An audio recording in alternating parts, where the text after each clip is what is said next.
L'idée de passer un examen, c'est souvent un peu intimidant, surtout quand il s'agit d'évaluer une compétence vivante, comme enseigner le pilates. On s'imagine qu'il faut livrer une performance parfaite, quoi. Mais si le véritable enjeu, en fait, c'était pas du tout la perfection, mais plutôt la pertinence.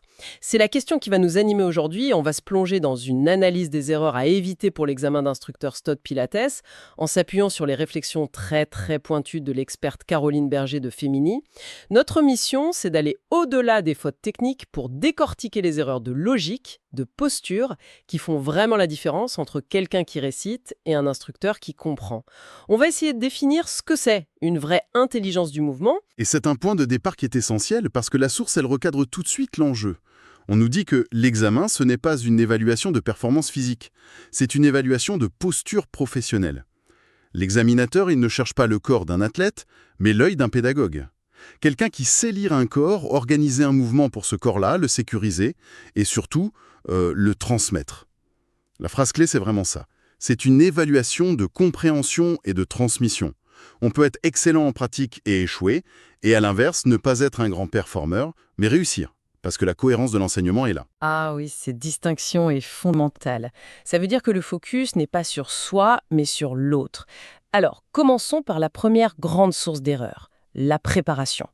J'imagine que beaucoup de candidats passent des heures et des heures à mémoriser les manuels, les photos, en pensant que la clé est là. C'est le premier piège, oui, et la source l'appelle « confondre la photo et le vivant ». Une image dans un manuel, c'est un idéal. C'est statique, c'est parfait, ça ne respire pas, ça ne compense pas.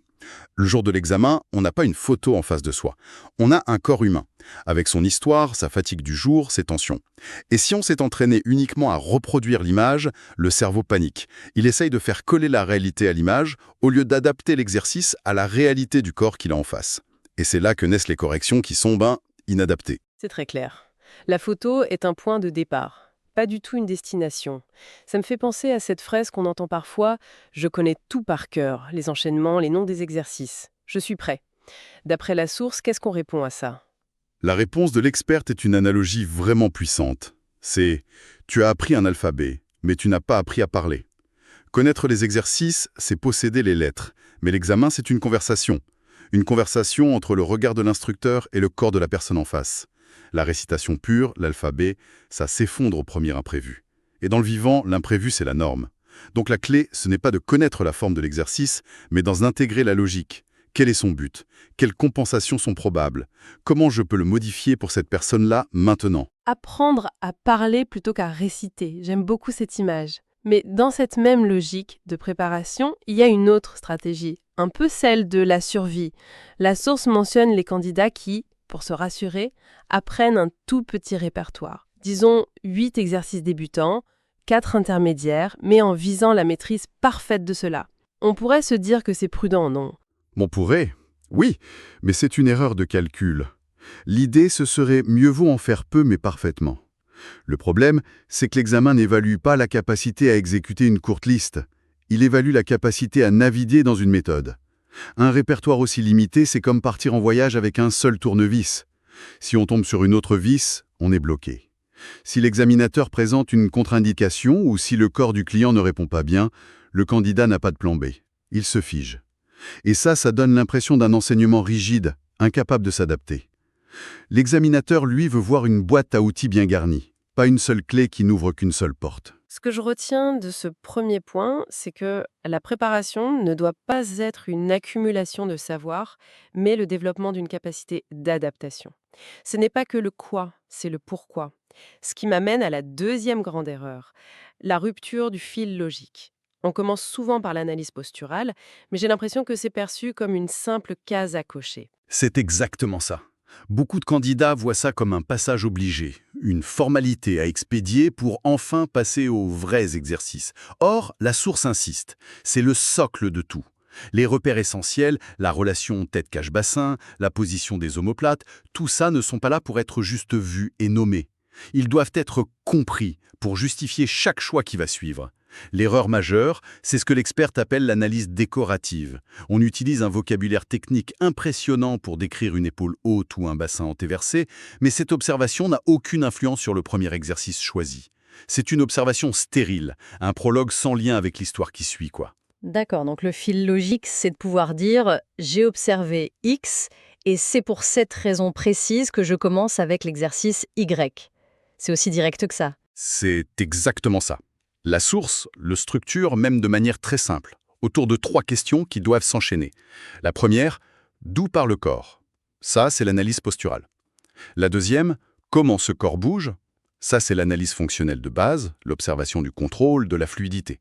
Et la troisième, la plus importante, qu'est-ce que je fais maintenant et pourquoi? Ça, c'est la programmation. L'examinateur, il voit en moins de 5 minutes si ce lien existe. Si le premier exercice est une réponse directe à une observation clé, la logique est là.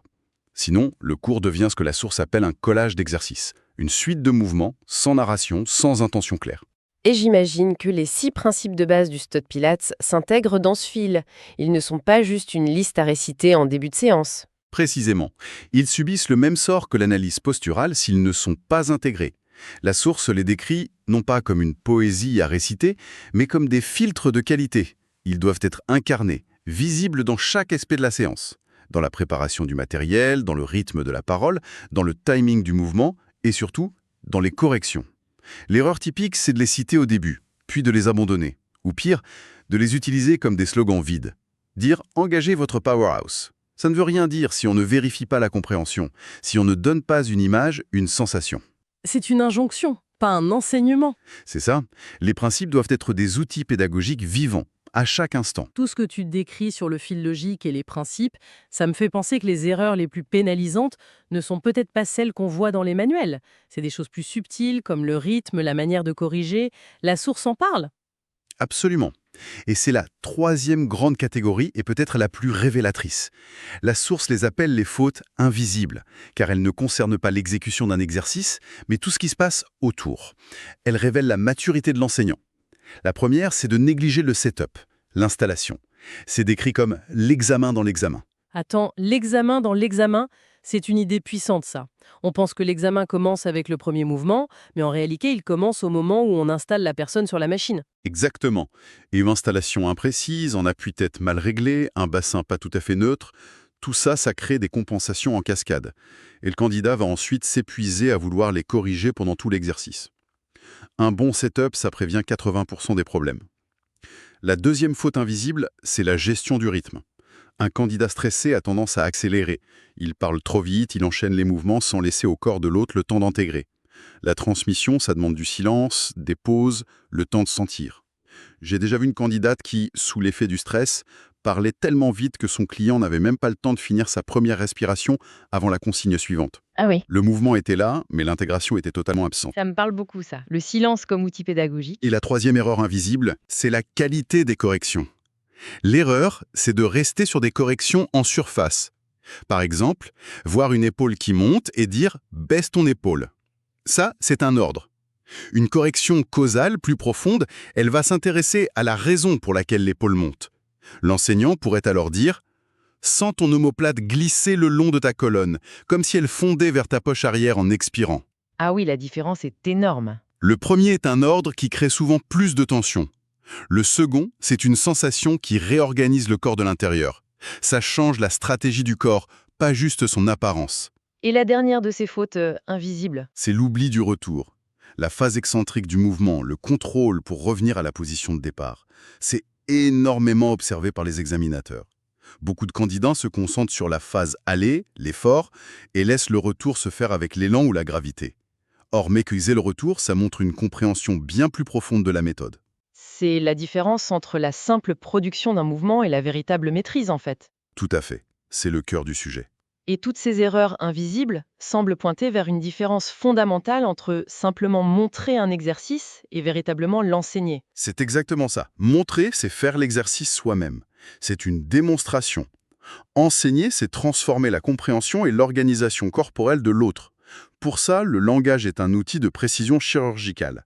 L'erreur fréquente, c'est de multiplier les consignes jusqu'à la saturation, en pensant que plus on parle, plus on enseigne, alors qu'une seule bonne consigne, une phrase bien placée, peut changer radicalement la qualité d'un mouvement.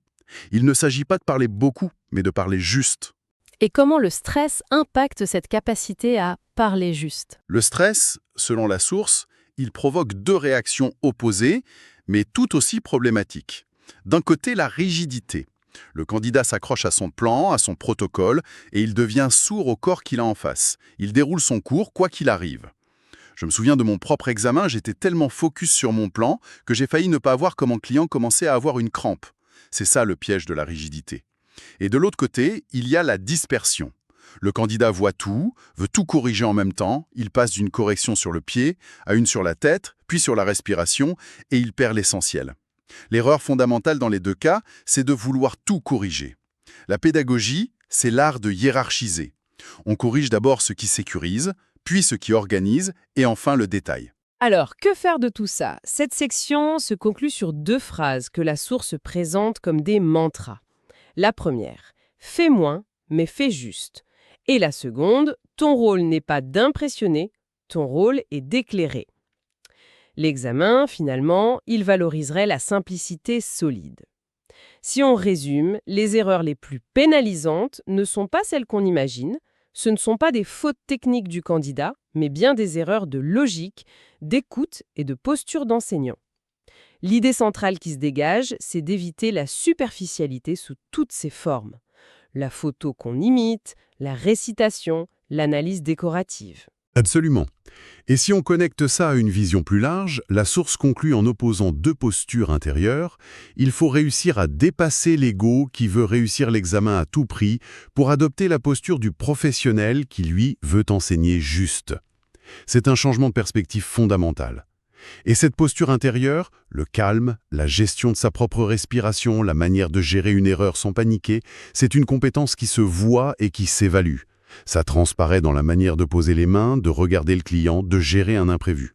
Le conseil final donné dans le texte au candidat la veille de l'examen est très parlant à ce sujet. Il ne s'agit pas de réviser encore plus. Le conseil, c'est « N'essaye pas d'être parfait. Essaye d'être clair. Essaye d'être cohérent. Essaye d'être sécurisant. » L'examen, ce n'est pas une scène de théâtre où on joue un rôle. C'est un acte d'enseignement. Et ça nous amène à la nature même de cette évaluation. La source termine sur une pensée plus philosophique qui est, je trouve, très belle. L'examen n'est pas un piège tendu pour nous faire échouer. C'est un miroir. Il n'est pas là pour sanctionner, mais pour vérifier si cette fameuse intelligence du mouvement est devenue vivante et incarnée chez le candidat. Prête à être transmise. Réussir, ce n'est pas juste obtenir un diplôme, c'est la confirmation que cette intelligence peut désormais passer d'un corps à un autre, par notre intermédiaire. Un miroir et non un piège. C'est une perspective qui change tout. Et ça nous laisse avec une question en suspens, une réflexion qui dépasse largement le cadre du Pilate.